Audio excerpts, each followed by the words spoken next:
Your career feels stuck. You're waiting for that perfect opportunity to come along. But here is the truth. Opportunity isn't something you wait for. It's something you build. Welcome to NISM e-learning, where your financial career takes flight.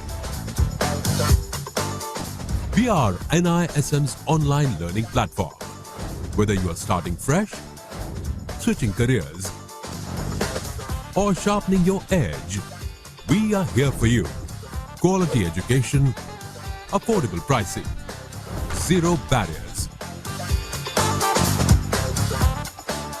No matter where you are or when you learn. Industry design courses from securities market veterans with decades of real-world expertise. From foundational financial literacy to specialized expertise, equities, mutual funds, derivatives, compliance, risk, wealth management, and beyond. NISM e-learning course covers securities markets areas comprehensively. This includes topics related to mutual funds, financial planning, SME listing and compliance, forensic investigation, anti-money laundering, and more. Every course is built with leading knowledge partners and academic experts, thoroughly vetted and constantly updated. Your journey starts now. Visit online.nism.ac.in today. Learn at your pace. Learn on your time. NISM e-learning. Build your future. आजच्या वेबिनारचा विषय आहे आर्थिक नियोजनाचा पाया, जमा खर्चाचे व्यवस्थापन आणि कर्ज व्यवस्थापन. तर त्यासाठी आपल्यासोबत आहेत श्रीमती शिल्पा वाघ मॅम. श्रीमती शिल्पा वाघ या सर्टिफाईड फायनान्शियल प्लॅनर तसेच माजी सेबी नोंदणीकृत गुंतवणूक सल्लागार व ऑगस्ट कॅटलिस्ट प्रायव्हेट लिमिटेड या प्रशिक्षण आणि अध्यापन कंपनीत मुख्य वित्तीय जीवन प्रशिक्षक आहेत. मॅडम यांनी मुंबई विद्यापीठातून सांख्यिकी विषयात पदवी आणि SNDT महिला विद्यापीठातून MCA आणि financial planning standards board limited Denver USA द्वारे प्रदान केलेले प्रामाणिक वित्तीय नियोजक पदवी प्राप्त केली आहे. व्यक्तींना त्यांच्या क्षमतेपर्यंत पोहोचवण्यासाठी व सक्षम करण्यासाठी प्रशिक्षण आणि अध्यापन देणे हे स्वाभाविकपणे त्यांना येते. त्या माहिती तंत्रज्ञान, वित्तीय आणि कर नियोजन आणि मानव संसाधन विकास क्षेत्रात कॉर्पोरेट प्रशिक्षक आहेत. आता NISM बद्दल थोडक्यात माहिती.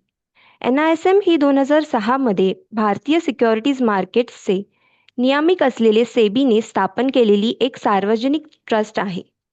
सिक्युरिटीज मार्केटमध्ये गुंतवणूक मानके सुधारणाऱ्या उद्देशाने ही संस्था विविध स्तरांवर क्षमता निर्माण उपक्रमांची विस्तृत श्रेणी आयोजित करते.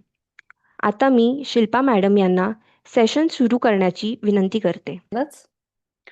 तर आजचा विषय आहे आर्थिक नियोजनाचा पाया. आणि इथे आम्ही लिहिलंय की जमा खर्चाचे व्यवस्थापन आणि कर्ज व्यवस्थापन. तर आपण आधी सुरू करू की आर्थिक नियोजन म्हणजे काय आणि आर्थिक नियोजनाचं महत्व काय.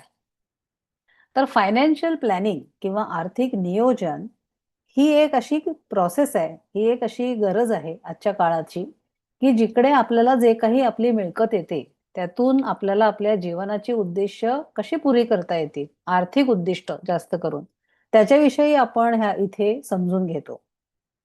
आजच्या धकाधकीच्या जीवनामध्ये ते जास्तच आवश्यक ठरलेलं आहे.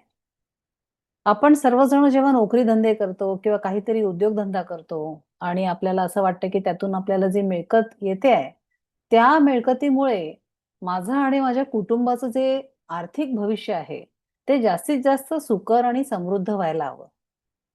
मग अशा पद्धतीने जेव्हा आपण विचार करतो तेव्हा आपण काय शोधत असतो, तर आपण शोधत असतो आर्थिक स्वायत्तता, म्हणजेच काय तर independence, financial independence, financial freedom. आता आर्थिक स्वायत्तता आपल्याला कधी मिळते, जर माझ्या कुटुंबामध्ये ज्या व्यक्ती आहेत, म्हणजे माझा नवरा किंवा माझी बायको असेल, माझी मुलं असतील, माझे आई वडील असतील, ह्या सगळ्यांच्या जर आर्थिक गरजा आणि मी स्वतः अर्थातच आमच्या सगळ्यांच्या जर आर्थिक गरजा आपण सक्षमरित्या पूर्ण करू शकलो, तर आपण म्हणू की मला फायनान्शियल स्वायत्तता मिळालेली आहे, आर्थिक स्वायत्तता मिळालेली आहे. आता हे करताना आपण परत-परत जो उच्चार करतो आहे ते म्हणजे जीवनाची ध्येय, लाईफ गोल्स. तर जेव्हा आपण एखादी इन्व्हेस्टमेंट किंवा गुंतवणूक करतो आणि त्याला काही बॅकिंग नसतं, त्याला काही रिझनिंग नसतं, त्याला काही कारण आपल्याला माहिती नसतं, तेव्हा आपण असंच आपण बचत केलेली आहे, आता कुठे गुंतवायचं? तर कोणाचे तरी फोन येतो आणि त्या सांगतो, "अरे, ही चांगली गुंतवणूक आहे. तू ह्याच्यामध्ये गुंतवणूक का नाही करत?" आणि आपण म्हणजे जास्त विचार न करता त्या गुंतवणुकीमध्ये गुंतवणूक करून टाकतो. अशा पद्धतीने जेव्हा आपला एक संबंध गुंतवणुकीचा पोर्टफोलिओ तयार होतो, तेव्हा त्याच्यामध्ये बऱ्याचशा अशा गुंतवणुका येऊ शकतात, की ज्याच्याशी आपल्या आर्थिक उद्दिष्टांचा काही संबंधच नाही. फायनान्शियल प्लॅनिंग आणि वेल्थ मॅनेजमेंट किंवा आर्थिक नियोजन आणि संपत्ती व्यवस्थापन ह्यामध्ये जेव्हा आपण विचार करतो, तेव्हा प्रत्येक गुंतवणुकीला काहीतरी कारण असतं. कुठचं तरी उद्दिष्ट जे असतं, त्याच्याशी ती गुंतवणूक जोडली गेलेली असते. अशा पद्धतीने जेव्हा आपण आपल्या गुंतवणुका करतो, तेव्हा आपला पोर्टफोलिओ हा जास्त समृद्ध होतो. तर जेव्हा आपण म्हणतो, की मला माझ्या आयुष्याची आर्थिक उद्दिष्ट गाठायची आहे, तेव्हा आपण 2 गोष्टी आवश्यक आहेत अशा आपण केल्या पाहिजे. ते म्हणजे आर्थिक नियोजन आणि संपत्ती व्यवस्थापन. आता ह्या दोन्ही गोष्टी सेम आहेत का वेगळ्या आहेत? तर आपण असं समजून घेऊ, की मला एखाद्या प्रवासाला निघायचंय. प्रवासाला निघायचंय म्हटल्यावरती मी ताबडतोब तिकीट बुक करत नाही. मी आधी विचार करते, की मला ह्या प्रवासाला किंवा ह्या सुट्टीला जेव्हा आम्हाला सगळ्यांना निघायचंय, तेव्हा ह्याच्यावरती मी किती पैसे खर्च करू शकेन? आपल्या सगळ्यांची आवड काय आहे? किती दिवस आहेत आपल्याकडे जाण्यासाठी? किती लोकं निघणार आहेत? कुठच्या पद्धतीचा अनुभव आपल्याला घ्यायचा आहे? ह्या सगळ्याचं जेव्हा आपण प्लॅनिंग करतो, तेव्हा आपल्याला कळते, की हां, आता मला ह्या ठिकाणी अशा-अशा पद्धतीने जायचंय. मग आपण ठरवतो, की मला विमानाचं तिकीट काढलं पाहिजे का मला ट्रेनचं तिकीट काढलं पाहिजे. तशाच पद्धतीने जेव्हा आपण फायनान्शियल प्लॅनिंग करतो, जेव्हा आपण आर्थिक नियोजन करतो, तेव्हा आपण आपल्या आयुष्यातली उद्दिष्ट ठरवतो. त्यांना लागणारा कालावधी आणि त्याला लागणारा एकंदर निधी याची सांगड घालतो आणि एकदा ती सांगड आपल्याला कळली, की त्यानुसार आपण गुंतवणुकीचे विविध प्रकार बघतो आणि संपत्ती व्यवस्थापनमध्ये आपल्या संपत्तीचा ह्या आर्थिक उद्दिष्टांशी एक त्याची जी जुळवाजुळव आहे ती करायचा प्रयत्न करतो. त्याच्यामुळे आर्थिक नियोजन आणि संपत्ती व्यवस्थापन हे दोन्ही फार आवश्यक आहेत. ते एकमेकांना पूरक आहेत. त्याच्यामुळे एकाला बाजूला सारून दुसऱ्यालाच फक्त करत राहणं हे उद्दिष्ट नसून दोन्ही गोष्टी कशा करता येतील, त्याचा समन्वय कसा साधता येईल, हे आपल्याला बघायचं असतं. आता आर्थिक नियोजन आणि संपत्ती व्यवस्थापन आपल्याला जेव्हा करायचं असतं, तर त्याचा अर्थ काय? म्हणजे मी काय केलं पाहिजे?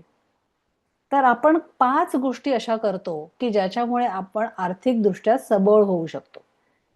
फार पहिली गोष्ट जी आपण करतो ती म्हणजे आपण आपत्कालीन निधी तयार करतो. एमर्जन्सी फंड असं त्याला इंग्लिशमध्ये म्हणतात. आपत्कालीन निधी. आपल्याला माहिती आहे संकट काही सांगून येत नाहीत. ॲक्सिडेंट होऊ शकतो, कोणाला काही आरोग्यविषयी तक्रारी निर्माण होऊ शकतात. चांगल्या गोष्टी होऊ शकतात. अचानकपणे कुठच्यातरी जवळच्या नातेवाईकांचं लग्न कार्य येऊ शकतं आणि आपल्याला एक मोठा खर्च तिथे उभा राहू शकतो. एमर्जन्सी फंड किंवा आपत्कालीन निधी ह्याचं कामच हे आहे, की अशा अडी-अडचणीच्या वेळेला किंवा ज्यावेळेला आपल्याला अचानकपणे एक मोठा खर्च समोर उभा राहतो आहे, त्यावेळेला आपल्या बाकी गुंतवणुकांना त्रास न होता आपण कसं काय ती वेळ निभावून नेऊ शकू, ह्याचं काम आपत्कालीन निधी करतं. त्याच्यापुढे दुसरी स्टेप असते ती म्हणजे विमाचं नियोजन. आता विमा आपल्याला माहितीच आहे, जीवन विमा किंवा आरोग्य विमा. कोविड काळामध्ये आपण सर्वांनी आपल्या आरोग्य विमाचं महत्त्व तर ओळखलेलंच आहे. विमा नियोजन देखील फार आवश्यक आहे. कारण घरातले जे मिळवते आहेत, कमवते आहेत, त्यांच्यावरती सगळ्या कुटुंबाचं आर्थिक स्थैर्य अवलंबून असतं. अशा वेळेला जर त्यांना काही झालं, तर संबंध आर्थिक उद्दिष्ट जी कुटुंबाची आहेत ती कोलमडू शकतात. आणि त्या दृष्टीने विमा नियोजन करणं फार आवश्यक असतं. पुढची स्टेप जी असते ती म्हणजे आर्थिक ध्येयांसाठी गुंतवणूक. जसं आपण म्हटलं की माझ्या मुलीला मला 18व्या वर्षी इंजिनिअरिंगला ॲडमिशन घ्यायची आहे. तर त्यावेळेला मला आत्ताच्या पद्धतीने जर कॅल्क्युलेट केली, आत्ताची मुलं जी इंजिनिअरिंगला चाललेली आहेत, त्या सगळ्यांना एक 3,00,000 रुपयाचा खर्च येतो. पण माझी मुलगी तर अजून 10 वर्षाची आहे. म्हणजे तिला अजून 8 वर्ष आहेत, की ज्याच्यानंतर ती इंजिनिअरिंगला जाणार आहे. आता अशा वेळेला जेव्हा ती 8 वर्षांनी इंजिनिअरिंगला जाईल, तेव्हा आत्ताच्या पेक्षा जास्त पैसे खर्च होतील. मग त्याची तरतूद मी कशी करणार? ह्याचा विचार आर्थिक ध्येयांसाठीच्या गुंतवणुकीमध्ये केला जातो. पुढची महत्वाची स्टेप जी आहे, ती आहे निवृत्ती नियोजन, रिटायरमेंट प्लॅनिंग. आपण जेव्हा नोकरी करतो, तेव्हा आपल्याला माहिती असतं की एक वय असं येतं, की जिथे आपल्याला निवृत्ती घ्यावी लागते. 58 असेल, 60 असेल. अशा वेळेला जेव्हा आपण निवृत्ती घेऊ, त्यावेळेला निवृत्तीनंतर आपला खर्च आणि त्याची सगळी तयारी ह्या दृष्टीने केलेलं जे नियोजन असतं, त्याला निवृत्ती नियोजन असं म्हणतात. हा एक वेगळा मुद्दा आहे आणि तो फार आवश्यक ठरतो. त्याला वेगळ्या पद्धतीने आपण बघतो बाकी उद्दिष्टांपेक्षा. हे कशासाठी? तर रिटायरमेंट ह्याच्यानंतर आपण काहीही न कमावता ती कॉर्पस जी म्हणतो आपण रिटायरमेंट किंवा निवृत्त होताना लागणारी जी एकत्र रक्कम आहे, जी एकत्र रक्कम किती असली पाहिजे, की जेणेकरून मी माझा निवृत्तीचा संबंध जो काळ आहे, तो स्वतःच्या पैशाने व्यतीत करू शकेन. ते मिळवणं हा एक फार मोठं आर्थिक उद्दिष्ट आहे. त्याला जो महत्त्व आहे ते त्याला दिलं गेलं पाहिजे. म्हणून त्याला एक वेगळ्या पद्धतीने आपण ट्रीट करतो. आणि शेवटचं म्हणजे मालमत्ता वाटप नियोजन. म्हणजे आता मी माझं आयुष्य तर मी जगलेच. पण जेव्हा मी ह्या जगात नसेन, तेव्हा माझ्यानंतर माझ्या संपत्तीचं काय होईल? इस्टेट प्लॅनिंग असं आपण त्याला म्हणतो. म्हणजे मृत्यूपत्र किंवा इच्छापत्र लिहिलं जातं किंवा ट्रस्ट तयार केल्या जातात. जेणेकरून माझ्या संपत्तीचं जे काही वाटप आहे ते माझ्यानंतर व्यवस्थित माझ्या इच्छित बेनिफिशरीज ज्या आहेत, जी लोकं आहेत त्यांना मी देऊ शकेन. आता हे जेव्हा 5 महत्वाचे स्टेप्स आपण घेतो, ते पूर्ण करण्यासाठी 2 फार महत्वाच्या गोष्टी आपल्याला शिकून घ्यायला लागतात. आणि तो आजचा विषय आहे. ह्याचा पाया काय आहे? ह्याचा पाया आहे जमा खर्च व्यवस्थापन आणि कर्ज व्यवस्थापन. तर आता आपण बघू, की जेव्हा मी म्हणते, की मला फायनान्शियली फ्री व्हायचं आहे, फायनान्शियली इंडिपेंडंट व्हायचं आहे, आर्थिक स्वायत्तता आणायची आहे. तर अशा वेळेला 4 मूलभूत गोष्टी ज्या आहेत, त्या कोणत्या आहेत? तर पहिलं म्हणजे माझी मिळकत आणि माझा खर्च. ह्या पहिल्या गोष्टी जमा खर्चाच्या दृष्टीने महत्त्वाच्या ठरतात. आणि दुसऱ्या 2 गोष्टी म्हणजे आपली मालमत्ता. माझी मालमत्ता काय, किती आहे आणि माझ्यावर काही कर्ज आहे का? ह्या 4 गोष्टी फायनान्शियल फ्रीडमच्या दृष्टीने, आर्थिक स्वायत्ततेच्या दृष्टीने फार महत्त्वाच्या आहेत. तर पहिल्या 2 गोष्टी ज्या आहेत, आपली मिळकत आणि आपला खर्च, ह्या आपल्याला जमा खर्चाचं व्यवस्थापन करण्यासाठी उपयोगाला येतात. आणि नंतरच्या 2 गोष्टी ज्या आहेत, आपली मालमत्ता आणि आपल्यावरील कर्ज, हे आपल्याला कर्ज व्यवस्थापन कसं करायला लागेल, ह्या दृष्टीने विचार करायला प्रवृत्त करतात. आधी आपण जमा खर्चाचं व्यवस्थापन कसं होतं, हे आता पुढच्या थोड्या स्लाइड्समध्ये शिकून घेऊ. जेव्हा आपण जमा खर्चाचं व्यवस्थापन आणि कर्ज व्यवस्थापन करतो, तेव्हा आपण एक शिस्तबद्ध पद्धतीने आर्थिक नियोजन करू शकतो. कारण आपल्याला एक शिस्त लागते, आर्थिक शिस्त लागते. बऱ्याचशा वेळेला जेव्हा क्लायंट आपल्याकडे येतात आणि सांगतात, की आम्हाला परिपूर्ण असं आर्थिक नियोजन करून द्या. तेव्हा पहिली गोष्ट आम्ही त्यांना काय सांगतो, की हरकत नाही, आपण तुमचा फायनान्शियल जो डेटा आहे, जे तुमच्या ह्या 4 मूलभूत गोष्टी आहेत, आपण आत्ता शिकल्याप्रमाणे, ते आधी लिहून काढू. मग आधी आपण त्यांना मिळकत, खर्च लिहून काढायला सांगतो. तसंच त्यांनी जे काही जमापुंजी केलेली आहे, जी त्यांची मालमत्ता आहे, ती सर्व त्यांना लिहून काढायला सांगतो आणि त्यांच्यावरच्या कर्जाविषयी लिहून काढायला सांगतो. जेव्हा हे आपण त्यांना लिहायला सांगतो, तेव्हा त्यांना बऱ्याच वेळेला स्वतःलाच कळायला लागतं, की अरे बऱ्याच ठिकाणी आपण कदाचित काही चुका केलेल्या आहेत किंवा आपल्या खर्चाच्या सवयी बरोबर नाही आहेत. म्हणजेच काय, तर जेव्हा तुम्हाला एक अतिशय परिणामकारक असं आर्थिक नियोजन करायचं असेल, त्यावेळेला जमा खर्च आणि कर्ज याचं योग्य ते व्यवस्थापन करणं फार आवश्यक ठरतं. तर आपण सुरुवात करू जमा खर्चाचं व्यवस्थापन शिकण्यासाठी. आता आपली इन्कम म्हणजे कुठून कुठून येऊ शकते? मिळकत किंवा उत्पन्न ही वेगळ्या वेगळ्या स्रोतातून आपल्याला मिळू शकते. सगळ्यात माहिती असलेला स्रोत म्हणजे आपण जर नोकरी करत असू, तर आपल्याला मिळणारा पगार. बरोबर? पगार हा पहिले स्रोत असू शकतो इन्कमचा. दुसरा स्रोत असू शकतो आपला जर काही एखादा बिझनेस असेल, एखादा व्यवसाय असेल, एखादा उद्योगधंदा असेल, फॅक्टरी असेल किंवा छोटंसं काहीतरी एखादं साडीचं दुकान असेल किंवा काही वर्कशॉप्स असतील छोटी-छोटी. अशा ठिकाणी आपण काहीतरी सर्व्हिसेस देत असू किंवा काही सर्व्हिसेस आपण कन्सल्टंट असू. अशा बरेचसे आपले स्वतःचे उद्योग किंवा व्यवसाय असू शकतात. त्यातून येणारं इन्कम असू शकतं. आपण गुंतवणुका करतो. आपण फिक्स्ड डिपॉझिट करतो. त्याचं इंटरेस्ट आपल्याला मिळतं. बरोबर? आपण शेअर मार्केटमध्ये गुंतवणूक करतो. त्याच्या कॅपिटल एप्रिसिएशन आपल्याला मिळतं किंवा त्यातून येणारे काही डिव्हिडंड्स असतात. अशा प्रकारच्या गुंतवणुकीतून देखील आपल्याला इन्कम येत असते. जर आपण शेतकरी असू, तर शेतीची आपल्याला इन्कम येऊ शकते. आपल्याकडे राहतं घर सोडून अजून काही रिअल इस्टेट असेल, अजून काही घरं असतील, जी आपण भाडेतत्वावरती दिलेली आहेत लोकांना. तर तिथून येणारं भाडं हे देखील आपलं उत्पन्न असू शकतं. त्याच्यामुळे पहिली गोष्ट आपल्याला जमा खर्चाचं व्यवस्थापन करताना करावी लागते ती म्हणजे पूर्णपणे एक लिस्ट तयार करायची, की ज्याच्यामध्ये सर्व स्रोत जे आहे माझे, तिथून येणारी माझी एकंदर मिळकत किंवा एकंदर माझं उत्पन्न किती? हा पहिला आपला एक नोट करायचा मुद्दा झाला. त्यानंतर येतो तो आपला खर्च. कंप्लीट फायनान्शियल प्लॅनिंगसाठी खर्च हा फार मूलभूत आहे. आता आपण पाहूच, की आपण जे 5 स्टेप्स बघितल्या, आपण जे 5 पायऱ्या बघितल्या आर्थिक नियोजनाच्या, त्या जवळ-जवळ प्रत्येक पायरीवरती आपल्याला आपला खर्च किती हे माहिती असणं अत्यावश्यक आहे. आपण जर आपल्या खर्चाची विभागणी केली, तर ती पहिला खर्च आपल्याला जाणवतो म्हणजे घरी होणारा खर्च, घरगुती खर्च.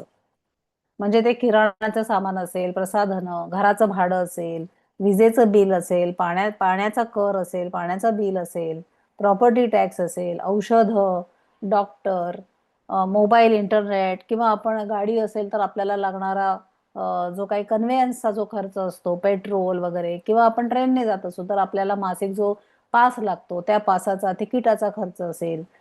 अ, हे सगळे जे खर्च असतात, ते आपले घरगुती खर्च आहेत. तो एक भाग झाला. दुसरा भाग कुठचा येतो?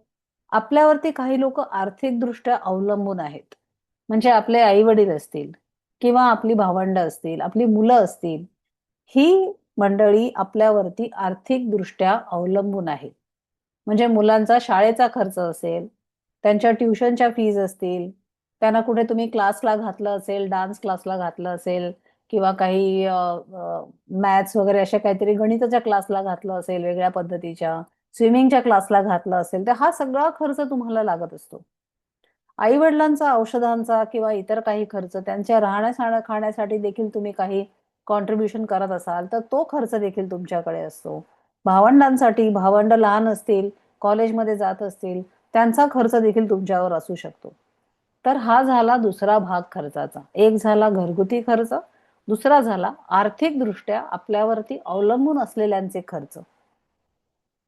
तिसरा भाग येतो, ते म्हणजे आपला लाईफस्टाईल एक्सपेन्सेस. म्हणजे थोडीशी मजा पण आपण आयुष्यामध्ये करतो, होय की नाही? मग त्याचा खर्च देखील असतो. म्हणजे आपण मॉलमध्ये गेलो. एखादा जर आठवड्याच्या शेवटी आपल्याला वाटतं, की चला आपण कुठेतरी सगळ्या लोकांना घेऊन जाऊ, सगळ्या आपल्या घरातल्या लोकांना घेऊन मजा करण्यासाठी एखाद्या दिवशी पार्कमध्ये जाऊ. मग येताना बाहेरच काहीतरी खाऊन येऊ. मग तो जो तशा पद्धतीचे खर्च असतात. आता दिवाळी झाली, बऱ्याचशा भेटवस्तू तुम्ही लोकांना दिल्या असतील. त्यासाठी येणारा खर्च असेल किंवा आपल्या फिटनेससाठी वगैरे तुम्ही काही किंवा तुमची काही गाणी वगैरे असं काही तुम्हाला शिकण्याची इच्छा असेल. अशा ठिकाणी जो आपण खर्च करतो, तो आपण म्हणू शकतो की आपला लाईफस्टाईल एक्सपेन्स किंवा मौज-मजा आणि आपल्या थोड्याशा चैनीसाठी केलेला खर्च. आणि शेवटचा जो फार महत्वाचा भाग आहे तो म्हणजे आपल्यावरती जर काही कर्ज असतील तर त्याचा जो आपण मासिक हप्ता भरतो ते हप्ते. असे 4 भाग आपल्या खर्चाचे असू शकतात. आता आपण जर विचार केला तर ह्यातले कुठचे खर्च आपल्याला अजिबात अवॉइड करता येत नाही. सॉरी. म्हणजे ते अनिवार्य आहेत. त्यापासून आपल्याची सुटकाच नाही. म्हणजे एखाद दिवशी एखाद्या महिन्याला जर आपला पगार झालाच नाही तरी देखील ते खर्च आपल्याला करावेच लागतील. पहिला म्हणजे घरगुती खर्च. तो कुठच्याही दृष्टीने अनिवार्य आहे. तो करावाच लागतो. तसंच आर्थिकदृष्ट्या अवलंबून असलेल्यांचे खर्च, मुलांच्या शाळांचे खर्च, फीज वगैरे दर महिन्याला भरावी लागते. आई-वडील आजारी असतील तर त्यांचे जे काही औषधं आणि त्यांचे डॉक्टरचे खर्च असतील ते आपल्याला करावेच लागतात. कर्जाचे हप्ते ते तर भरावेच लागतात. नाहीतर आपल्याला डिफॉल्ट म्हणून घोषित केलं जातं. त्याच्यामुळे आपल्याला हे तीनही जे भाग आहेत खर्चाचे ते अनिवार्य आहेत. मॅन्डेटरी जेव्हा आपण इंग्लिशमध्ये त्याला म्हणतो ते आपल्याला चुकवता येतच नाहीत. मग जर कधी मला वाटलं की माझा खर्च कमी करायचा आहे तर माझ्याकडे एकच पर्यायी खर्च राहतो तो म्हणजे मौज मजेसाठी केलेला खर्च. तर हे समजून घेणं फार आवश्यक आहे की खर्च हा कशा पद्धतीने होतो आहे त्याचं एक नोंद ठेवणं आवश्यक आहे. 4 भागांमध्ये खर्चाला आपण डिवाइड करू शकतो. घरगुती खर्च, आर्थिकदृष्ट्या आपल्यावरती अवलंबून असलेल्यांचा खर्च आणि कर्जाचे हप्ते. हे झाले आपले अनिवार्य मॅन्डेटरी एक्सपेन्सेस.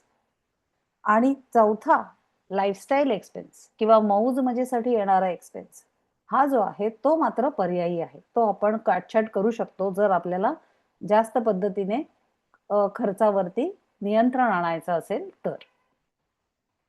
तर आपण काय म्हणतोय आता आपली मिळकत आहे आणि त्यातून आपला खर्च वजा जातोय.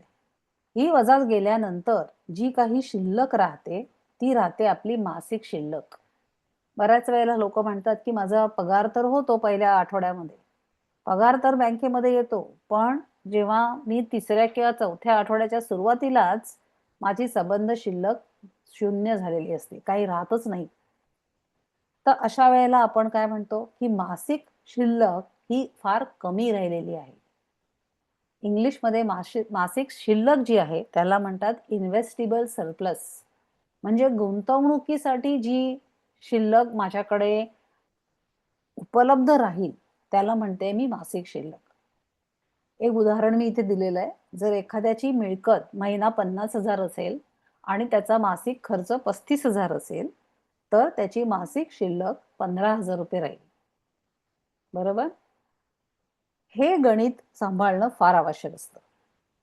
आपली मिळकत त्यातून आपला गेलेला खर्च मग राहतो ती मासिक शिल्लक. एखाद्या चांगल्या नियोजनासाठी चांगल्या आर्थिक नियोजनासाठी हे जे समीकरण आहे ते थोडंसं बदलावं लागतं. बदलून ते समीकरण कसं होतं आपली मिळकत त्यातून जी माझी गुंतवणुकीसाठी बाजूला काढलेली रक्कम आहे ती काढून उरलेली रक्कम मी खर्चासाठी वापरेन. हा एक जो बदल आहे आपल्या वैचारिक बदल तो करणं आपल्यासाठी आवश्यक आहे. तर आपण चांगल्या पद्धतीने आर्थिक नियोजनामध्ये पुढे जाऊ शकतो. बघा परत एकदा लक्षात घ्या. आत्ताचं समीकरण आपलं कसं आहे आपली मिळकत त्यातून आपला खर्च वजा करून उरते ती मासिक शिल्लक जी मी गुंतवणुकीसाठी वापरू शकते. पण हे चुकीचं इक्वेशन आहे. आपल्याला दुसऱ्या पद्धतीचं समीकरण हवंय आता. कसं हवंय आपली मिळकत त्यातून आपण आधीच ठरवतोय की एवढे पैसे मला गुंतवणुकीसाठी बाजूला ठेवायचे आणि मी ती गुंतवणूक करते. आता मिळकतीतून तो भाग जेव्हा मी बाजूला काढते तेव्हा जे पैसे राहतात त्यात मी माझा खर्च बसवायचा प्रयत्न करेन. ही शिस्त आपल्याला हळूहळू अंगी बाणवायची आहे. आता आपण हे बघितलेलं आहे. तर हे थोडेसे ठोकताळे थंब रूल जसं आपण म्हणतो तुम्हाला कळण्यासाठी की तुमचा जो खर्च आणि जमा आहे आणि आपली मासिक शिल्लक जी राहते आहे ती किती असली पाहिजे की तुम्हाला कळेल की मी आर्थिक शिस्तशीर आहे. हे आपल्याला कसं कळेल?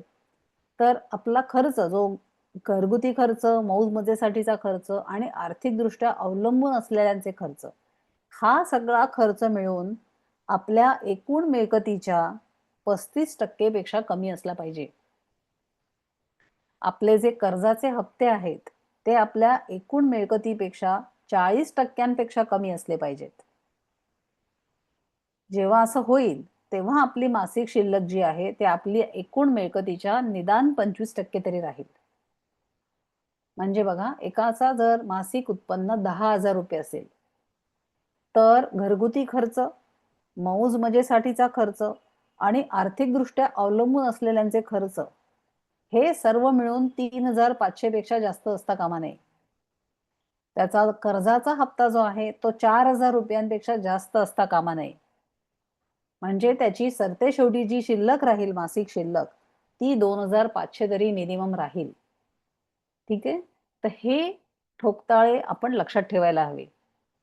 35% आपल्या घरगुती खर्च, लाईफस्टाईल एक्सपेन्स आणि डिपेंडंट एक्सपेन्स, आर्थिकदृष्ट्या अवलंबून असलेल्यांचे खर्च आणि 40% जास्तीत जास्त कर्जचे हप्ते. बघा, इथे कर्जाचे हप्ते इथे येत असल्यामुळे थोडंसं कर्ज व्यवस्थापन जर नीट केलं, तर आपण 40% पेक्षा कमी ठेवू शकतो आपल्या कर्जांचे हप्ते.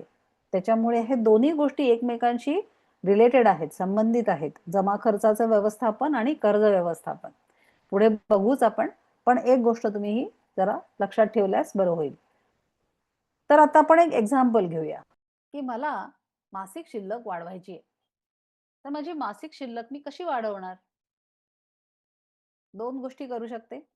एक म्हणजे मी माझी मिळकत वाढवू शकते. म्हणजे मिळकत वाढली आणि खर्च जर तेवढाच राहिला, तर माझं मासिक उत्पन्न मासिक मासिक शिल्लक वाढेल. दुसरं मी काय करू शकते? मी माझा खर्च नियंत्रित करू शकते. आता खर्च नियंत्रित कसा करायचा? कारण इन्कम वाढवणं किंवा आपली मिळकत वाढवणं हे सहज शक्य होईल असं नाही. मग मला जर माझी इन्व्हेस्टिबल सरप्लस वाढवायची असेल, मासिक शिल्लक वाढवायची असेल, तर मी काय करू शकते बरं? तर मी 2 गोष्टी करू शकते. एक म्हणजे जेव्हा मी खर्च करते, तेव्हा ती गरज आहे का ती एक चैन आहे? ह्याचा विचार मी करायला हवा. बरोबर? म्हणजे माझी गरज म्हणजे ती नीड आहे माझी, की माझी वॉन्ट आहे? नीड म्हणजे गरज आणि वॉन्ट म्हणजे चैन. म्हणजे आपण जेव्हा मॉलमध्ये खरेदीला जातो, आपण एक लिस्ट घेऊन जातो, की मला ह्या गोष्टी घ्यायच्या आहेत. आणि त्या सगळ्या घरातल्या गोष्टी असतात. बाहेर निघता तिकडे एका शेल्फवरती एक छान नवीन आलेला डिओडोरंट दिसतो. आणि आपल्याला वाटतं, की "अरे वाह! हा नवीन आलाय वाटतं. छान आहे ह्याचा वास देखील." आणि आपण तो विकत घेऊन टाकतो. बरोबर? आता त्याची गरज नसते. पण एक चैनीची वस्तू म्हणून आपण ती विकत घेतो. ठरवलेलं देखील नसतं, पण तरी आपण विकत घेतो. त्याला म्हणतात इम्पल्सिव्ह बाईंग. आवेगपूर्ण खरेदी. त्याच्यामुळे जर आपण विचारपूर्वक खरेदी केली, तर आपण बऱ्याच वेळेला चैनीच्या गोष्टींवरती खर्च करणं कमी करू शकतो आणि त्याचा फायदा आपल्याला मासिक शिल्लक वाढवण्यासाठी होऊ शकतो. त्याच्यामुळे ही गोष्ट आपल्याला नीट लक्षात ठेवायची आहे. मासिक शिल्लक आपल्याला निदान 25% ठेवायची आहे आणि ती जर नसेल, तर आपल्याला आपल्या खर्च व्यवस्थापनावरती फार लक्ष द्यावं लागेल आणि त्यासाठी ते लिहिणं आणि त्याचं एनालिसिस करणं, त्याचा एक उहापोह करणं हा फार आवश्यक भाग आहे. आता आपण बघू, एक एक्झाम्पल घेऊ, आपण एक उदाहरण घेऊया. माझी मिळकत आहे 75,000, मासिक मिळकत आहे 75,000. माझा एकंदर जो खर्च आहे, घरगुती खर्च, लाईफस्टाईल एक्सपेन्स आणि माझा आर्थिकदृष्ट्या अवलंबून असलेल्यांचा खर्च 35,000 आहे. कर्जाचे हप्ते आहेत माझ्यावरती 25,000. तर माझी मासिक शिल्लक किती राहिली? 15,000. आता आपण बघूया, की अशी जर एखाद्याची सांपत्तिक स्थिती असेल, तर तो शिस्तशीर आहे की नाही? तर आपण आता त्याचं एक टक्केवारी काढू. आता इथे टक्केवारी दाखवते की तो फार ही जी काही कुटुंब जे आहे, ते आर्थिकदृष्ट्या शिस्तबद्ध अजिबात नाहीये. कारण बघा त्यांचा खर्च जो आहे, जो 35,000 जो असला पाहिजे 35% आतमध्ये, तो आहे 47%. कर्जाचा हप्ता बरोबर आहे 33% कमी आहे, 40% पेक्षा कमी असला पाहिजे, 33% आहे. सो तो भाग ठीक आहे. पण त्यांचा खर्च एवढा आहे, की ज्याच्यामुळे त्याचा इम्पॅक्ट कुठे आलेला आहे, त्यांची मासिक शिल्लक जी आहे ती फक्त 20% राहिलेली आहे. आणि आपल्याला काय पाहिजे आहे, आपल्या शिस्तीनुसार, आर्थिक शिस्तीनुसार मासिक शिल्लक 25% तरी कमीत कमी असली पाहिजे. त्याच्यामुळे जेव्हा असा डेटा आपल्याकडे येतो, तेव्हा आपल्याला लगेच कळते की ह्या कुटुंबाला आर्थिक शिस्तीची गरज आहे. बरोबर? आणि त्यांचं जमा खर्चाचं व्यवस्थापन पूर्णपणे कोलमडलेलं आहे. ते त्यांनी कुठेतरी बदलायला हवं. कदाचित त्यांच्याबरोबर आपल्याला डिस्कस करून ठरवावं लागेल, की जर घरगुती खर्च आणि आर्थिकदृष्ट्या असलेल्यांचा खर्च जर अनिवार्य आहे, तर मग लाईफस्टाईल एक्सपेन्स, मौज-मजेसाठी होणारा खर्च जो आहे, तो जास्त आहे का? त्याच्यावरती आपण काही काम करू शकतो का?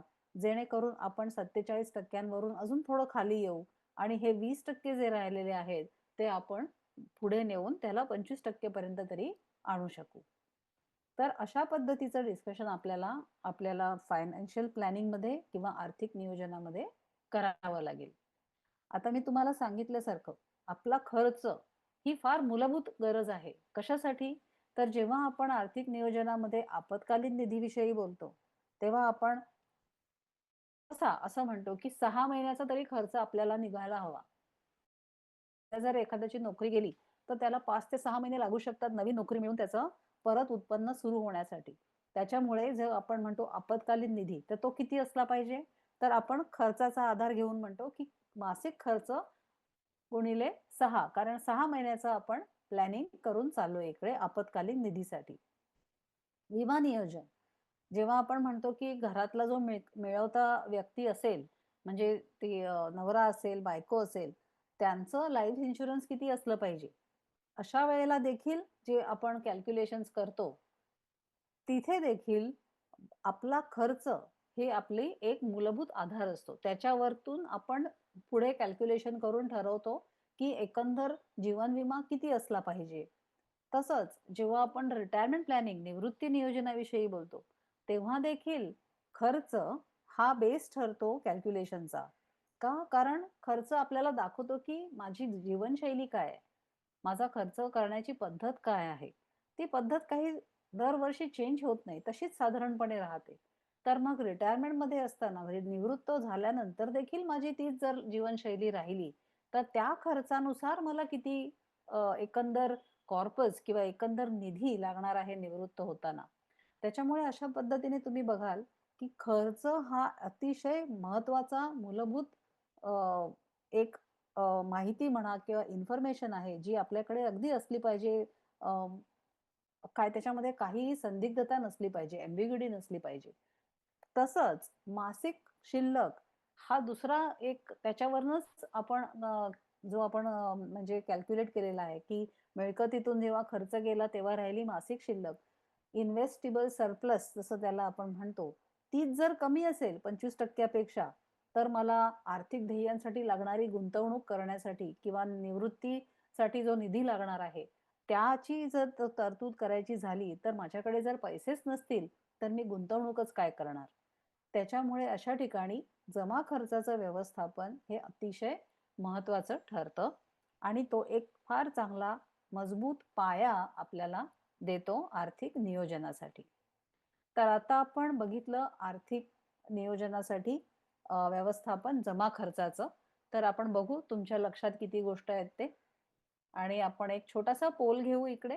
जमा खर्चाच्या व्यवस्थापनानुसार मासिक शिल्लक निदान किती असली पाहिजे? त्यातलं एखादं आन्सर निवडायचंय तुम्ही. पुढचा प्रश्न घेऊ आपण.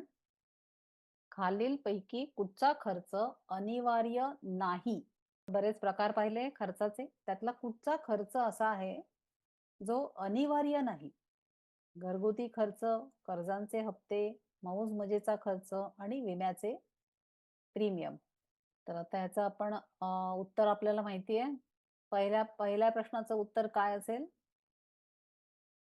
पहिल्या प्रश्नाचं उत्तर असणार आहे, कमीत कमी 25% मासिक शिल्लक तरी असली पाहिजे. त्याच्यामुळे बरोबर उत्तर आहे 25%. आणि आपल्या पुढच्या प्रश्नाचं उत्तर असणार आहे चा खर्च अनिवार्य नाही. घरगुती खर्च, कर्जाचे हप्ते आणि विम्याचे प्रीमियम हे अनिवार्य आहेत. त्याच्यामुळे उत्तर आहे मौज-मजेचा खर्च. मौज-मजेचा खर्च मात्र अनिवार्य नाही. तिथे आपण पर्याय शोधू शकतो आणि आपली सेव्हिंग अजून वाढवू शकतो. चला, तर आता पुढे जाऊ आपण. आता आपण बोलतोय पुढच्या विषयी, दॅट इज कर्ज व्यवस्थापन. कर्जाचं व्यवस्थापन कसं करायचं? आपली काही मालमत्ता असते. म्हणजे आपण जी काही बचत केलेली असते, त्यातून आपण आपली इन्व्हेस्टमेंट्स करतो, गुंतवणुका करतो आणि ती आपली मालमत्ता होते. आणि काही कर्ज देखील आपल्यावरती असू शकतात. तर हे कर्जाचं व्यवस्थापन चांगल्या पद्धतीने कसं करायचं? तर ह्याविषयी आपण थोडीशी माहिती घेऊ. आता आपली मालमत्ता म्हणजे काय? पहिल्यांदा जसं आपण खर्च आणि आपण मिळकत लिहिली, तसंच आपण आपली मालमत्ता काय आहे, ह्याची एक पूर्ण यादी तयार केली पाहिजे. त्याच्यामध्ये काय-काय येईल? त्याच्यामध्ये फिक्स्ड इन्कम येईल, म्हणजे आपलं फिक्स्ड डिपॉझिट असेल किंवा काही तुम्ही नॅशनल सेव्हिंग सर्टिफिकेट घेतलेली असतील. जर तुम्ही सीनियर सिटिझन असाल, तर सीनियर सिटिझन सेव्हिंग स्कीम असू शकते. जिकडे स्थिर परतावा असतो, अशा पद्धतीची जी काही तुमची गुंतवणूक असेल, तो एक प्रकार झाला. दुसरा प्रकार म्हणजे तुम्ही इक्विटीमध्ये किंवा शेअर मार्केटमध्ये गुंतवणूक केलेली असेल, तर ती तुम्ही लिहू शकता. जसं इक्विटी म्युच्युअल फंड्समध्ये इन्व्हेस्ट केलेलं असेल किंवा डायरेक्ट इक्विटीमध्ये, डायरेक्ट शेअर मार्केटमध्ये तुम्ही शेअर्स विकत घेतलेले असतील, तर त्याची एक लिस्ट तुम्ही बनवू शकता. तुमच्याकडे काही युलिप्स असतील, त्याची आपण एक यादी करू शकतो. तुमच्या पॉलिसीज असतील, ज्या एंडॉवमेंट पॉलिसीज वगैरे असतील, ज्यांच्यामध्ये मॅच्युरिटीला तुम्हाला काही पैसे मिळत जातात, त्याची एक आपण लिस्ट करू शकतो. जर घरं असतील किंवा काही लँड असेल, काही शेतजमीन वगैरे असू शकते. अशा पद्धतीची जर काही गुंतवणूक असेल, त्याची लिस्ट करू शकते आणि सरते शेवटी सोनं. जर आपल्याकडे काही स्वतःची म्हणजे स्वतःचं राहतं घर आणि स्वतःची गाडी, स्वतःची जर काही दागदागिने असतील, तर त्याला तुम्ही तुमची मालमत्ताच आहे. पण ती इन्व्हेस्टमेंट असेट नाहीये. म्हणजे काय? तर गुंतवणुकीसाठी केलेली ती खरेदी नव्हती. ती तुमची स्वतःच्या वापरण्यासाठी आहे. बरोबर? तर ती बाजूला काढून बाकी सर्व जे काही आहे, ती तुमची मालमत्ता म्हणून त्याची यादी तयार करायची. आता या यादीचं महत्त्व काय? तर आपल्याकडे जी मालमत्ता आहे, त्या एकंदर मालमत्तेतून आपल्यावरती असणारं कर्ज जर आपण वजा केलं, तर आपली एकंदर सांपत्तिक स्थिती कळते, ज्याला नेट वर्थ असं म्हणतात. म्हणजे आपली मालमत्ता आणि त्यातून आपल्यावरती असलेलं कर्ज हे जर वजा केलं, तर उत्तर जे येईल ते असणार आहे तुमची एकंदर सांपत्तिक स्थिती, नेट वर्थ. म्हणजे एखाद्याकडे जर 25 लाखांची मालमत्ता असेल आणि त्याच्यावरती जर 10 लाखाचं कर्ज असेल, तर त्याची एकंदर जी सांपत्तिक स्थिती आहे, ती आहे 15 लाखाची. आता एक गोष्ट काय लक्षात ठेवायला हवी, जर मालमत्ता कर्जापेक्षा कमी असेल, म्हणजे नेटवर्थ हे शून्यापेक्षा देखील खाली असेल, तर त्याचा अर्थ काय? तर सांपत्तिक स्थिती पूर्णपणे कोलमडलेली आहे. हं. तर आपण नेहमी प्रयत्न काय करायला हवा, की आपली नेटवर्थ किंवा सांपत्तिक स्थिती ही नेहमी शून्यापेक्षा वर राहील. म्हणजेच थोडक्यात काय, तर आपली मालमत्ता, त्याचं जे व्हॅल्यू आहे, त्याची जी किंमत आहे, ती आपल्यावर असलेल्या कर्जापेक्षा नेहमीच जास्त असली पाहिजे. आता कर्ज बघू आपण. कर्जाविषयी थोडंसं समजून घेऊ. 2 पद्धतीची कर्ज असतात. एक असतं सिक्युअर्ड लोन, सुरक्षित कर्ज. दुसरं असतं अनसिक्युअर्ड लोन, म्हणजे असुरक्षित कर्ज. आता सुरक्षित कर्ज म्हणजे काय? तर जिकडे आपण काहीतरी तारण ठेवतो. म्हणजे आपल्याला माहिती की पूर्वी जमीनदाराकडे लोकं शेतजमीन तारण ठेवायचे आणि त्याच्याकडनं कर्ज घ्यायचे. ते काय असायचं? सुरक्षित लोन असायचं. का? कारण जर कर्ज घेणाऱ्याने कर्ज फेडायला तो जर सक्षम नसेल, तर ज्याने दिलंय कर्ज, त्याला एक सुरक्षितता असते, की माझ्याकडे काहीतरी तारण म्हणून आहे. त्याने जे ठेवलेली वस्तू आहे, त्याचा वापर करून मी माझं कर्ज त्या पद्धतीने पैसे माझे परत मिळवू शकेन. अशा पद्धतीचं जे अ, कर्ज असतं, त्याला सुरक्षित कर्ज असं म्हणतात. आता ही सुरक्षिततेची हमी असल्यामुळे कसं असतं, कर्ज देणारा देखील थोडा शांत असतो, थोडा रिलॅक्स असतो आणि त्याच्यामुळे आपल्याला इंटरेस्ट रेट कमी मिळू शकतात. जे आपल्याला इंटरेस्ट रेट्स द्यावे लागतात कर्जासाठी, ते कमी मिळू शकतात.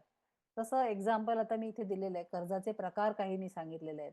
सुरक्षित कर्जामध्ये काय काय येऊ शकतं, तर तुमचं होम लोन, गृहकर्ज, बरोबर, वाहनाचं कर्ज, सोनं ठेवलं आणि त्याच्यावरती मी जर कर्ज घेतलेलं आहे तर, किंवा शेअर किंवा म्युच्युअल फंड आहेत माझ्याकडे, ते मी जर दिलेत आणि त्याच्या अगेन्स्ट मी जर कर्ज घेतलेलं आहे, तर अशा पद्धतीने, किंवा आपल्याला माहितीये पॉलिसीज देखील लोक, एंडॉवमेंट पॉलिसीज देखील लोक तारण म्हणून ठेवतात आणि त्याच्या अगेन्स्ट कर्ज घेतात. तर अशी जी कर्ज आहेत ती सिक्युअर्ड लोन आहेत. हं? ह्याच्या व्यतिरिक्त असुरक्षित कर्ज म्हणजे अनसिक्युअर्ड लोन. आता ह्याच्यामध्ये काय होतंय, त्याच्यामध्ये कुठचीच गोष्ट तारण म्हणून कर्ज देणाऱ्याकडे ठेवली जात नाहीये. हं? मग तो कर्ज देणारा तुम्हाला कुठच्या बेसिसवरती कर्ज देतोय, तर त्याला तुमच्यावरती विश्वास आहे. तुम्ही जे काही कर्ज घेतलेलं आहे, ते तुम्ही परत द्याल, हा विश्वास त्याला तुमच्यावरती आहे आणि म्हणून तो तुम्हाला कर्ज देतोय. आता तो विश्वास त्याला कसा कळणार तुमच्यावरती आहे ते? तर तो काही गोष्टी बघतो, जसं काही क्रेडिट स्कोर हा प्रकार असतो. आपण त्याविषयी बोलू पुढच्या स्लाइडमध्ये. तर तुमचा क्रेडिट स्कोर जर चांगला असेल, म्हणजे अशा काही स्वायत्त संस्था आहेत, इंडिपेंडंट एजन्सीज आहेत, जी तुमची परतफेडीची प्रवृत्ती आहे त्याविषयी सारख्या चेक करत असतात, की तुम्ही तुमची बिलं वेळेवर भरताय का? तुम्ही तुमचं क्रेडिट कार्डचं बिल वेळेवर भरताय का? तुम्ही तुमचं लोनचं EMI टाईमवर भरताय का? अशा पद्धतीची सगळा जो माहिती आहे ती त्यांच्याकडे असते. त्या पद्धतीने ते तुम्हाला एक स्कोर देतात. त्याला क्रेडिट स्कोर असं म्हणतात. तो जर चांगला असेल, तर कर्ज देणारा म्हणेल, की ठीक आहे, ह्याचा स्कोर चांगला आहे, म्हणजे ह्याची शिस्त चांगली आहे, आर्थिक शिस्त चांगली आहे आणि तो कर्ज परतफेड करण्याची शक्यता जास्त आहे. त्याच्यामुळे मी ह्याला लोन देऊ शकतो. बरोबर? अशा असुरक्षित कर्जाचे काही अ, उदाहरणं आपण बघू. Credit card.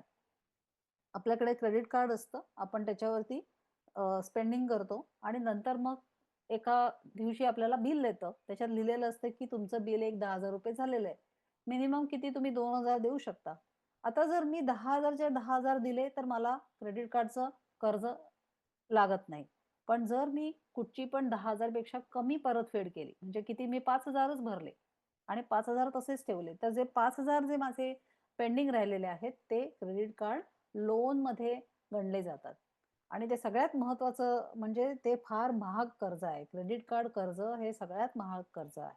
कारण ते दर दिवशी तुमच्यावरती त्याचं व्याज कॅल्क्युलेट करत राहतं. म्हणजे तुम्ही सपोज ते 10 दिवसानंतर 5,000 उरलेले भरले, तर 10 दिवसांसाठी तुम्हाला तेवढं इंटरेस्ट पे करावा लागतो. त्याच्यामुळे क्रेडिट कार्ड कर्ज हे सगळ्यात महाग कर्ज गणलं जातं. पर्सनल लोन, वैयक्तिक कर्ज, हे देखील असुरक्षित मध्ये येतं. काही तारण ठेवत नाही. बँका आपल्याला कधी-कधी प्रोव्हाईड करतात पर्सनल लोनसाठी. किंवा व्यवसायामध्ये काही थोडंसं कर्ज हवं असेल, स्टुडंट लोन हवं असेल, तर व्यवसायाचं कर्ज सुरक्षितही असू शकतं, असुरक्षितही असू शकतं. ओव्हरऑल जर बिझनेस चांगला असेल, तर त्या पद्धतीने देखील बँका देऊ शकतात तारण न ठेवता, किंवा काही तारण ठेवून देखील. त्याच्यामुळे व्यवसाय कर्ज हे सुरक्षित कर्ज आणि असुरक्षित कर्जामधलं कुठलंही असू शकतं. आता क्रेडिट स्कोर विषयी पटकन आपण बघून घेऊ. सगळ्यात चांगला जो स्कोर असतो, तो असतो 750 ते 900च्या मध्ये. हा दर्शवतो, की तुम्ही परतफेड फार मजबूत करताय, तुमची हिस्ट्री चांगली आहे परतफेडीची आणि तुमची क्रेडिट पात्रता चांगली आहे. त्याच्यामुळे बँका, ज्यांचा स्कोर 750 ते 900 आहे, अशा लोकांना बँका कर्ज द्यायला फार उत्सुक असतात. पण त्याच्याहून खाली जर असेल, तर मात्र ते एक प्रश्नचिन्ह गणलं जाऊ शकतं. आता सगळ्यात महाग कर्ज कोणतं? जसं मी तुम्हाला सांगितलं, सगळ्यात महाग कर्ज आहे क्रेडिट कार्ड कर्ज. हं. त्याच्या खालोखाल पर्सनल लोन, वैयक्तिक कर्ज हे महाग असतं. मग वाहन कर्ज आणि सगळ्यात स्वस्त असतं ते म्हणजे गृहकर्ज. हं. आता कर्ज हे करणं फार महत्वाचं आहे. कारण जर कर्ज जास्त झाली, तर एक कर्जाचा विळखा बसतो. म्हणजे बरीच लोकं ज्याला डेट ट्रॅप असं म्हणतात. बरीच कर्ज आहेत माझ्यावरती. कुठचं काय कसं बाहेर निघू कळेनासं झालेलं आहे. तर अशा वेळेला काही 1-2 स्ट्रॅटेजी आहेत ज्या आपण वापरू शकतो. पहिली म्हणजे अॅव्हालांच पद्धत. म्हणजे काय? तर माझ्याकडे सपोज 2 कर्ज आहेत. एकाला मी 10% ने व्याज देते आहे आणि दुसऱ्याला मी 8% ने व्याज देते आहे. तर ह्या पद्धतीमध्ये काय म्हणतात, की जे 10% वालं कर्ज आहे, ते पहिले फोकस करा. ते जास्तीत जास्त फेडण्याचा प्रयत्न करा. म्हणजे त्याच्याहून कमी आहे त्याचा जो काही EMI असेल तो द्या. पण जर एक्स्ट्रा पैसे असतील, तर ते पैसे तुम्ही जास्त महागडं जे कर्ज आहे ते देऊन त्याची लवकरात लवकर परतफेड करून टाका. ह्या गोष्टीला वेळ जास्त लागू शकतो, पण ते कर्ज फिटल्यानंतर तुम्ही बऱ्यापैकी रिलॅक्स होऊ शकता. दुसरी पद्धत आहे ज्याला म्हणतात स्नोबॉल पद्धत. त्यांचं म्हणणं काय? तर एक आहे महागडं कर्ज, पण त्याचे माझे जवळ-जवळ अजून 10,00,000 द्यायचे आहेत. दुसरं जे आहे कर्ज, ते त्याच्यामध्ये मला अजून फक्त 2च लाख द्यायचे राहिलेले आहेत. मग जी कुठची कमी आउटस्टँडिंग आहे, ती पहिले क्लिअर करा. त्याने काय होतं, की चला 2,00,000 तरी देऊन टाकले. आता 2 वरून माझा एकच कर्ज राहिलेलं आहे. ते एक मनाला शांतता मिळते आणि आपण अजून उत्साहाने कर्ज परतफेड करू शकतो. हे 2 प्रकार झाले. आणि तिसरा आणि शेवटचा प्रकार म्हणजे जर हे काही शक्य नसेल, तर माझी जर एक 4-5 कर्ज असतील, तर ती सगळी एकत्र करून मी रिफायनान्सिंग करू शकते का? एकत्रीकरण करून? की मग सगळ्यांची एव्हरेज करून जर मला 9% ने कर्ज पडतंय, पण मला काही ठिकाणी जर अवेलेबल आहे पैसे मिळणं 8.5% ने, तर ते कर्ज घेऊन मी ही सर्व कर्ज फेडून टाकून फक्त एकच कर्ज 8.5% प्रमाणे ठेवून त्या पद्धतीने मी माझं डेट रिपेमेंट करू शकते का? तर असे काही वेगळ्या-वेगळ्या पद्धतीचे उपाय एखादा मनुष्य करू शकतो, जर तो कर्जाच्या विळख्यात बसला असेल तर. पण आपला उद्देश काय राहायला पाहिजे? तर कर्जबाजारी होण्यापासूनच आपण पहिले वाचलं पाहिजे. 3 महत्त्वाचे प्रश्न विचारायचे आहेत आपण आपल्याला. कुठचे? तर मला खरोखरच कर्ज घेण्याची गरज आहे का? म्हणजे आपण कुठच्याही दुकानामध्ये गेलो, इलेक्ट्रॉनिक शॉपमध्ये गेलो, तर तिकडे 0% ई-एम-आयने असतं. म्हणून मी कर्ज घेऊन काही सण साजरे करावेत का? तर मला खरोखरच कर्ज घेण्याची गरज आहे का? मला कर्ज घेणं परवडेल का? तेवढी माझी अर्निंग कॅपॅसिटी आहे का? कारण शेवटी मला परतफेड करायची आहे. त्याच्यामुळे मी जर कर्ज घेतलं, तर कर्जाची परतफेड मी कशी करणार आहे? हे 3 महत्त्वाचे प्रश्न आपण आपल्याला विचारायचे आहेत. हे प्रश्न जेव्हा आपण विचारू, तेव्हा आपल्याला स्पेंडिंगवरती आपल्या बऱ्यापैकी कंट्रोल येईल. तर हे होतं कर्ज व्यवस्थापनाविषयी. आपण पटकन 1-2 प्रश्नाचा पोल घेऊ इकडे. एकंदर सांपत्तिक स्थिती म्हणजे नेटवर्थ पडताळण्यासाठी खालील समीकरण वापरावे. कुठचं समीकरण वापरू आपण? पुढचा प्रश्न बघूया आपण. खालीलपैकी कुठचे कर्ज सुरक्षित कर्ज या प्रकारात मोडते? विद्यार्थी कर्ज, व्यक्तिगत कर्ज, क्रेडिट कार्ड कर्ज, वाहन कर्ज. पण उत्तर बघूया आता. पहिला प्रश्न काय होता? एकंदर सांपत्तिक स्थिती पडताळण्यासाठी खालील समीकरण वापरावे. तर उत्तर आहे आपली मालमत्ता वजा आपल्यावरील कर्ज. म्हणजे करेक्ट आन्सर आहे आन्सर 1. जिथे आपली मालमत्ता, आपलं असेट मायनस वजा आपल्यावरती कर्ज म्हणजे लायबिलिटी. ते आपल्याला एकंदर सांपत्तिक स्थिती पडताळण्यासाठी मदत करेल. पुढचा प्रश्न घेऊ. खालीलपैकी कुठचे कर्ज सुरक्षित कर्ज या प्रकारात मोडते? तर वाहन कर्ज. कारण जेव्हा आपण कार लोन घेतो, वाहन कर्ज घेतो, तेव्हा ते वाहन जे असतं ते बँकेकडे तारण म्हणून राहिलं जातं. म्हणून ते सुरक्षित कर्ज आहे. ठीक आहे? तर हे 2 प्रश्न आता आपण पाहिले, त्याची उत्तरही पाहिली. तर आपण पुढे जाऊ. आता आपण चांगल्या प्रकारे बघितलेलं आहे, की जमा खर्च आणि कर्ज ह्याचं व्यवस्थापन उत्तमरित्या करणं आवश्यक आहे. कारण कर्ज घेण्यापूर्वी तुमच्या आर्थिक परिस्थितीचं जे काही मूल्यांकन आहे, ते तुम्ही करणं आवश्यक आहे. ह्याचं एक उदाहरण बघू आपण, की कशा पद्धतीने आपण म्हणतो ना, अंथरूण पाहून पाय पसरावे. ते कसं करता येईल? जर मी ह्या दोन्ही गोष्टींची सांगड घालायचा प्रयत्न केला तर? तर आपण एक उदाहरण बघू त्याच्यासाठी. तर रोशनीने काय केलंय, रोशनी कर भरल्यानंतर तिचं मासिक उत्पन्न 1,00,000 रुपये. ठीक आहे? सो तिच्याकडे 1,00,000 रुपये हातामध्ये येतात दर महिन्याला. तिच्याकडे गाडीचं कर्ज आहे. कारचं कर्ज आहे तिच्याकडे, वाहन कर्ज. त्याचा तिचा जो ई-एम-आय जातो, कर्जाचा हप्ता, तो जातो 15,000 रुपये. आता तिला घर घ्यायचंय, म्हणून तिला गृह कर्जासाठी अर्ज करायचा विचार करते ती. आता तिच्या मासिक उत्पन्नाकडे पाहता आपला जर आपण थंब रूल वापरला, जो ठोकताळे आपण धरले होते, की ई-एम-आय जास्ती कर्जाचे हप्ते किती असले पाहिजेत? 40% पेक्षा जास्त नसले पाहिजेत. हा जर आपण थंब रूल वापरला, तर कितपत कर्ज तिने घ्यावं? म्हणजे तिच्यावरती ते अवजड होणार नाही. तिला त्याच्यामुळे काही तिची आर्थिक शिस्त बिघडणार नाही. तर असं जास्तीत जास्त किती कर्ज ती घेऊ शकेल? आता इथे दिलेली माहिती काय आहे, तिला टेन्युअर आहे 15 वर्ष. म्हणजे तिला 15 वर्ष मध्ये ती तिचं कर्ज जे आहे ते परतफेड करायला बघत आहे आणि गृह कर्जाचा दर आहे सध्या 8.5 8.5%. आता बघा, मासिक उत्पन्न आहे 1,00,000. सध्या तिचं 15,000 चाललंय EMI.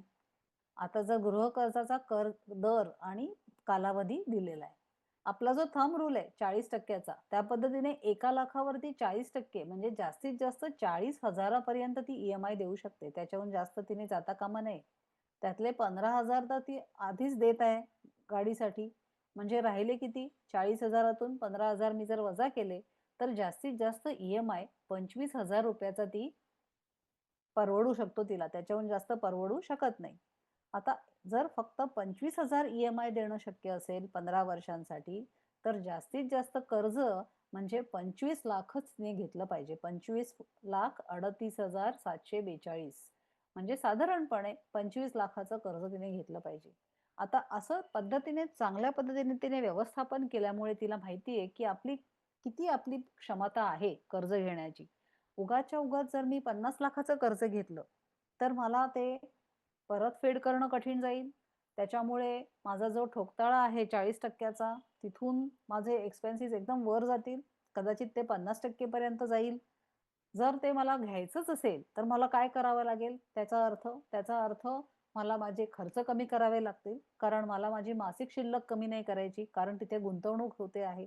असा सारासार विचार आपण केला पाहिजे कुठच्याही पद्धतीचं कर्ज घेण्याच्या आधी. त्याच्यामुळे ह्या ज्या 2 गोष्टी आपण बघितल्या, जमा खर्च आणि कर्ज, याचं व्यवस्थापन जर नीट केलं, तर आपण आपली मासिक शिल्लक वाढवू शकतो, इन्व्हेस्टेबल सरप्लस वाढवू शकतो आणि आपली एकंदर सांपत्तिक स्थिती जास्त मजबूत करू शकतो. बरोबर? आणि हे जेव्हा असतं, तेव्हा मग आपण फार चांगल्या प्रकारे आपलं आर्थिक नियोजन आणि सांपत्तिक व्यवस्थापन करू शकतो. ओके? सो तेवढंच आपल्याला सांगायचं होतं. काही प्रश्न असतील तर we are open for it.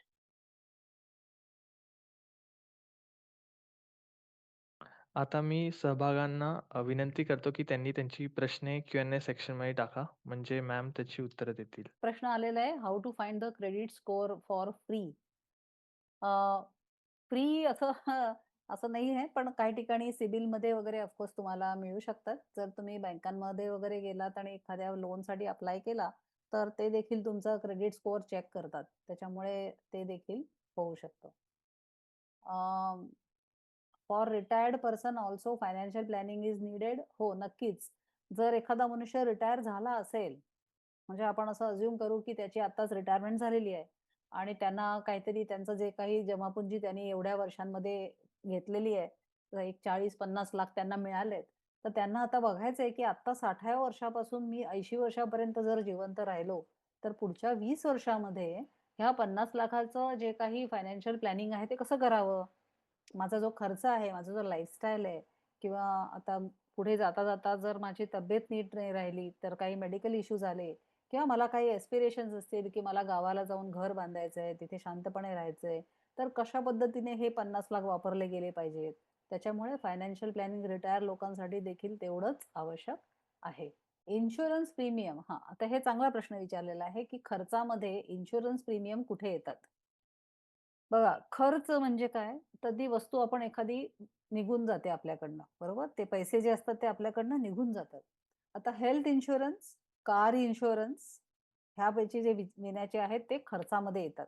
कारण ते त्याच्यातनं आपल्याला काही परत मिळत नाही. जसं आपण एंडॉवमेंट पॉलिसीज घेतो, त्याच्यामध्ये लिहिलेलं असतं की प्रीमियम तुम्ही जर 10 वर्ष भरले, 15 वर्ष भरले आणि 15 वर्षाच्या शेवटी तुम्हाला एक अमाउंट तुम्हाला परत मिळेल. अशा पद्धतीने तुम्ही फक्त इन्शुरन्स घेत नाही, तर गुंतवणूक देखील असते. पण जर तुम्ही टर्म इन्शुरन्स घेतला, जो लाईफ इन्शुरन्समध्ये घेतला जातो, टर्म इन्शुरन्स, त्याच्यामध्ये कसं असतं, की मी पुढची 10 वर्षासाठी टर्म इन्शुरन्स घेतला. मी प्रीमियम 10 वर्ष देत गेले आणि लकीली मी सर्व्हाइव्ह झाले. मला काही झालं नाही. तर सरतेशेवटी मला काही मिळणार नाहीये. तर टर्म इन्शुरन्सचा प्रीमियम, हेल्थ इन्शुरन्सचा प्रीमियम, कार इन्शुरन्सचा प्रीमियम आणि काही बाकी जर तुम्ही काही इन्शुरन्सेस घेतलेले असतील, तर ते सर्व खर्च घरगुती खर्चांमध्ये येऊ शकतात. आता आपण फंड्स विषयी बोलणार नाही, त्याच्यामुळे काहींनी विचारले की इन्व्हेस्टमेंट करताना लिक्विड फंड वापरावे वगैरे. तो आजचा विषय नसल्यामुळे मी नाही घेत आहे. मला वाटतं बरेचसे प्रश्न जे आहेत ते कुठे इन्व्हेस्टमेंट करावं ह्याच्यावरती आहेत. पण तो आजचा विषय नाहीये. आजच्या विषयाशी संदर्भात काही प्रश्न असतील तर तुम्ही विचारू शकता. घर घेताना आर्थिक नियोजन कसे करावेत? हे चांगला प्रश्न आहे. त्याच्याविषयी थोडंसं आपण बोलू शकतो थोडा वेळ. थोडासाच वेळ आहे आपल्याकडे आता. तर घर घेताना तुमचं आर्थिक नियोजन करताना तुम्ही पहिलं बघायला हवं, की आत्ता जर तुम्ही भाड्याने राहताय, तर त्याच्यामुळे तिथे तुमचं भाडं चाललेलं आहे. तर तुमच्याकडे पहिल्यांदा पाहायला हवं, की तुमचं आर्थिक बाकीचे गोल काय आहेत? बाकीची ध्येय काय आहेत? त्याचा टाईम फ्रेम काय आहे? घर घेताना तुम्हाला किती डाउन पेमेंट करायचंय? त्या घराची किंमत काय आहे आज? तुम्हाला घर कधी घ्यायचंय? जर आजची किंमत समजा 50,00,000 आहे. तुम्हाला अजून 5 वर्षांनी घर घ्यायचंय. तर त्याची किंमत तोपर्यंत सपोज जर आपण धरलं की 75,00,000 होणार आहे. तर त्या 75,00,000तले जास्तीत जास्त 80% तुम्हाला बँक लोन देऊ शकते. जे उरलेले पैसे आहेत, ते तुम्ही कसे उभे करणार आहात? मग त्याच्यासाठी तुम्हाला पहिले 5 वर्ष आता पुढची प्रयत्न करावा लागणार आहे. त्याचा विचार तुम्ही केला पाहिजे. आणि एकदा ते घर मिळालं, की त्याचा ई-एम-आय किती येणार आहे?